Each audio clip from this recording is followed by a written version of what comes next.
আচ্ছা, বুয়েটে যারা ফার্স্টেই চান্স পেয়েছে, যেহেতু আমার ভাই বোন বুয়েটে ছিল, সো বুয়েটে ভালো করে চিট কোড মোটামুটি আমার জানা ছিল ফার্স্টেই। সো এটা এখন এখন মোটামুটি সবাই জানে। মেইন জিনিসটা হচ্ছে আমাদের ইয়ে ছিল যে টার্ম ফাইনাল সলভ করা, টার্ম ফাইনালের কোয়েশ্চেন ব্যাংকটা সলভ করা আর কি, এটা ছিল মেইন ইয়া। এখন হচ্ছে ভার্সিটির পড়াশোনার ধরন আলাদা। আমরা হচ্ছে যেটা কলেজে আর কি পড়াশোনা করছি 2 বছর টাইম একটা সিলেবাস, আর এটা হচ্ছে খুব কম টাইম। সো আমার হচ্ছে ওইভাবে পড়াশোনা করতে হবে।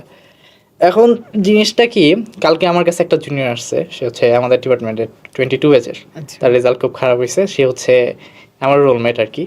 সে আসলো, ভাই আমার তো ভালো হইতেছে না, কীভাবে পড়বো টরবো। তো ওর সাথে কথা বলে যেটা মনে হলো যে ওই মনে হয় রেগুলার থাকে না। আমার মনে হয় ভালো করার মেইন জিনিসটা হচ্ছে রেগুলার থাকা ভার্সিটিতে।